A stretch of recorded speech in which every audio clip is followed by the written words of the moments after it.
My name is Ethan Carter, and the last thing my father ever said to me was one word: leave. I was only 19 years old. Standing alone on a dusty gravel road, clutching a worn duffel bag, I watched the man I admired more than anyone turn his back on me without a single glance. That moment never left me. For the next 19 years, I carried it like a scar that refused to heal. I convinced myself that my father had abandoned me, that somehow I wasn't worth fighting for, that my own family had decided they were better off without me. And once that belief takes root, it changes everything. Every decision I made, every relationship I avoided, every wall I built around my heart, all came from the same painful thought: I had been thrown away. So I left my hometown behind and moved hundreds of miles away. I promised myself I would never depend on anyone again.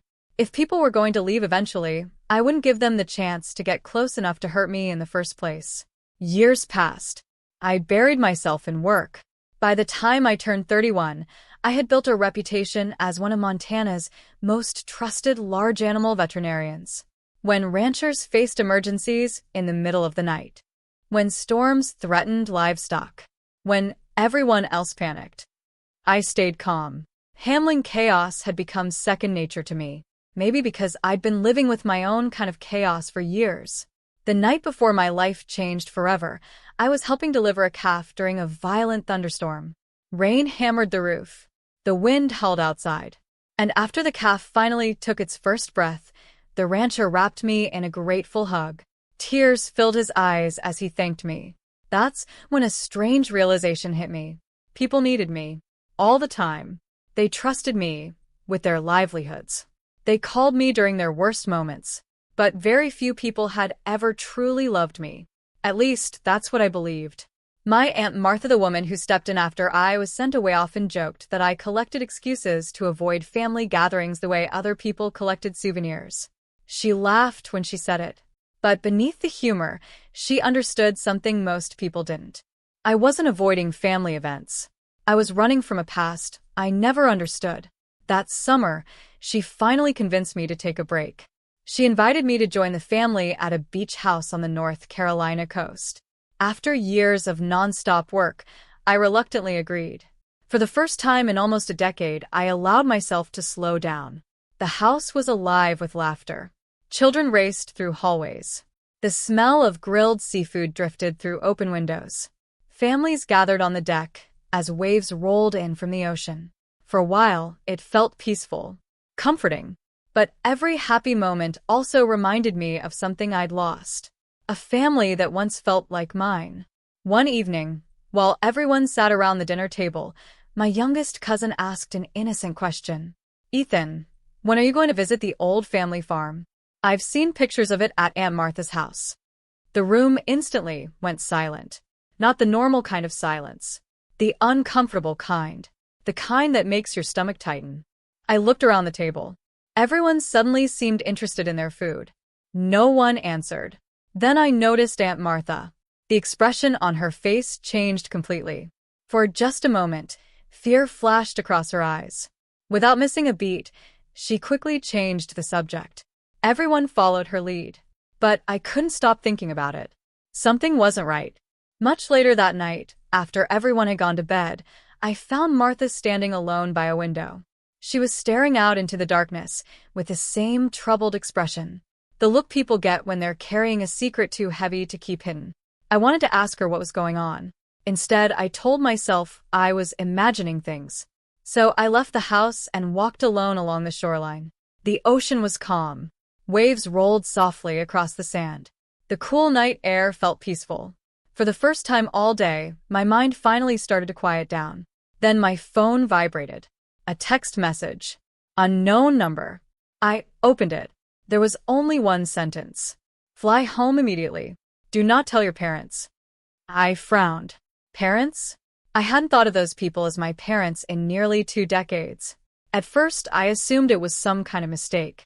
Then my phone buzzed again. Another message. This time, it mentioned my mother by name. And what came next made my blood run cold. "Do not let your mother or your uncle know you're coming back." I stopped walking. The sound of the waves disappeared beneath the pounding of my heartbeat. Whoever sent these messages knew things they shouldn't know. And somehow, they knew something about my family that I didn't. In that moment, standing alone on the beach beneath a moonlit sky, I realized a terrifying possibility. The story I had believed for the last 19 years. Suddenly, the cool ocean breeze felt colder than it had just moments before. I quickly replied, asking who was sending the messages. The response came almost instantly, but instead of a name, it delivered another warning. This concerns your father, and time is running out. A chill ran down my spine. Something deep inside me knew this wasn't a prank. The messages contained details that almost nobody knew, details buried deep within my family's history. Whoever was contacting me wasn't guessing. They knew things. Things only someone connected to my past could possibly know. Without telling anyone at the beach house, I booked the first flight back to Nebraska. For nearly 20 years, I had tried to bury my past. Now it felt like that past was reaching out and pulling me home. As the plane cut through the darkness, memories I had spent years suppressing came rushing back. I remembered the night everything changed. I had accidentally walked into our kitchen and found my mother and uncle studying my grandmother's financial records spread across the table. I didn't understand what I was looking at, but I remembered my uncle's face when he saw me standing there. Cold, sharp, dangerous. The next morning, my bags were packed. No explanation. No discussion. No chance to say goodbye properly. My entire life was being shipped across state lines. When I asked my mother why I had to leave, she looked directly into my eyes and delivered the sentence that would haunt me for the next 19 years. Your father doesn't want you anymore. Then she added the words that hurt even more. And neither does anyone else. I remember standing beside my aunt's car, tears streaming down my face. My father stood near his truck, wearing his old work jacket. He never turned around, never looked at me, never explained. The only word he said before I left was one I would never forget. Leave. For 19 years, I believed that word was proof that my father had rejected me. I believed it was the moment he stopped loving me. I never imagined it might mean something entirely different. When I landed in Omaha just before sunrise, I expected answers. Instead, I found something far stranger. Waiting near baggage claim were 3 people I had never seen before. A lawyer and 2 investigators. The lawyer stepped forward and introduced himself. My name is Thomas Reed. His voice was calm and professional. I've represented your father for nearly 20 years. Before I could ask a single question, he handed me a worn envelope. The moment I saw the handwriting, my breath caught in my throat. It was my father's. I knew it instantly. The letters had been pressed so hard into the paper that they nearly tore through the envelope. My hands started shaking. Then Thomas looked directly at me. His expression softened. And quietly, he revealed the truth that shattered everything I thought I knew. Your father passed away 6 days ago. The words hit like a freight train. But he wasn't finished. Before he died, he left everything to you. For several long seconds, I couldn't process what I had just heard. My mind stayed trapped on the first part. My father was dead. The man I had spent nearly 2 decades blaming. The man I believed had abandoned me. Was gone. And now there would never be a chance to ask him why. Thomas explained that the letter had been written over many years. My father wanted me to receive it only after his death. He believed the truth was too dangerous to reveal while he was alive. That night, alone in a small motel room, I finally opened the envelope. My hands trembled as I unfolded the pages.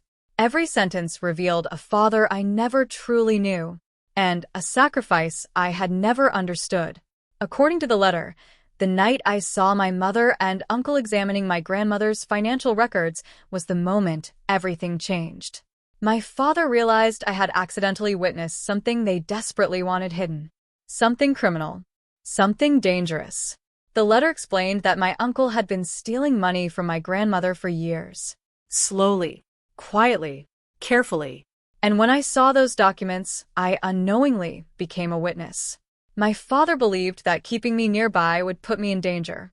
According to him, My uncle had already begun making threats. The risks were growing. The pressure was escalating. And my father feared that if I stayed, I could be manipulated, silenced, or worse. So, he made the most painful decision of his life. He sent me away, not because he didn't love me, but because he loved me enough to lose me. As I continued reading, tears blurred the words on the page. Then I reached a paragraph written in noticeably shakier handwriting. The lines looked as though they had been written by a man carrying a burden for far too long. And what he wrote next broke my heart completely. The sentence that shattered me most was buried near the middle of the letter. Written in shaky handwriting, as if every word cost him something, my father confessed the truth he had carried for nearly 2 decades. I let you hate me because hating me was safer than loving me while they were watching.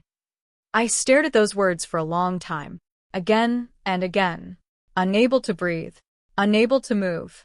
For 19 years, I had replayed that final morning in my head. I saw myself standing on that gravel road. I saw my father's back turned toward me. I heard that single word, leave. For most of my life, I believed it was rejection, proof that I wasn't wanted, proof that I wasn't enough. But now, for the first time, that memory looked completely different. My father's turn back wasn't the act of a man abandoning his son. It was the act of a father desperately trying not to fall apart. He wasn't walking away from me. He was sacrificing everything to protect me, including the chance to ever explain himself. The next day, Thomas showed me something even more incredible. Years of records, legal documents, property transfers, detailed plans, evidence carefully gathered over nearly 2 decades. While I believed my father had forgotten me, he had been quietly fighting for my future. Every year, every month, every step of the way, one document after another revealed the same truth. He never stopped thinking about me. He never stopped protecting me. Years earlier, he had secretly transferred ownership of the family farm into my name. Not publicly. Not for recognition. Quietly. Carefully. He built layer after layer of legal protection to make sure nobody could ever take it away. Every signature carried his name. Every page carried proof of years of planning. Years of sacrifice. Years of love hidden behind silence. Then came the official reading of the will. And that's when everything exploded. My mother arrived completely confident. She walked into the room believing she was about to inherit everything. She expected me to do exactly what I'd done my entire life. Stay quiet, stay invisible, and disappear. Instead, Thomas calmly opened the file and began reading. Within minutes, the room changed. The entire farm, most of the estate, the majority of my father's assets, already belonged to me. The silence that followed was deafening. I watched my mother's smile disappear.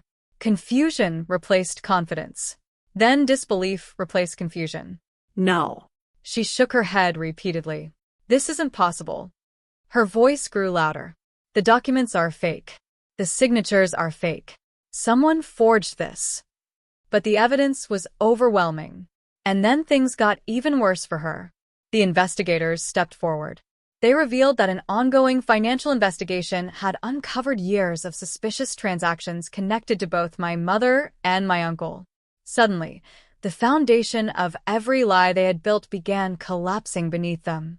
The story they had controlled for decades was falling apart in real time. Family friends who had believed their version of events sat frozen in their seats. For the first time, they were hearing another side. For the first time, they were hearing the truth. The lies that had followed me since childhood could no longer survive in the light. Even my younger brother looked stunned. He had grown up hearing terrible things about me. Stories that painted me as selfish, ungrateful, disloyal. But now he quietly admitted something that changed everything. I've heard the stories my whole life, he said, but I've never actually seen proof of any of them. That single statement spoke volumes. The cracks were spreading, and people were finally beginning to question everything they'd been told. The months that followed weren't easy. Lawyers fought endlessly. Court hearings dragged on. Investigators combed through decades of financial records. Some days felt exhausting. Some felt impossible. But one thing never changed. The facts remained on my side. Eventually, the courts ruled. My father's legal protections held. Every single one of them. Ownership of the farm was officially confirmed. The estate remained exactly where he intended it to be. His plan had worked. Even after death, he protected me. My mother received only the small portion required by law, a fraction of what she expected. The empire she believed she controlled turned out to be built on assumptions, manipulation, and lies. And when the truth arrived, it all came crashing down. As for me, I stayed. Not forever. Just long enough. Long enough to walk the fields my father had spent his life protecting. Long enough to stand beneath the same open sky he had looked at for decades. Long enough to finally understand him. One evening, as the sun dipped below the horizon, I stood alone in the middle of the property. The wind moved gently through the tall grass. Everything was quiet. For the first time in my life, I saw the full picture. Every painful year. Every unanswered question. Every sacrifice. My father never wanted credit. He never wanted praise. He only wanted me safe. The grief never completely disappeared. How could it? No amount of truth can return 19 lost years. No court ruling can replace missed birthdays. No inheritance can restore conversations that never happened. And the hardest part of all is knowing there will never be another chance. No chance to sit across from him. No chance to hear his voice explain everything himself. No chance to tell him that I finally understand. And no chance to say the words I should have said long ago. Dad, I never stopped loving you.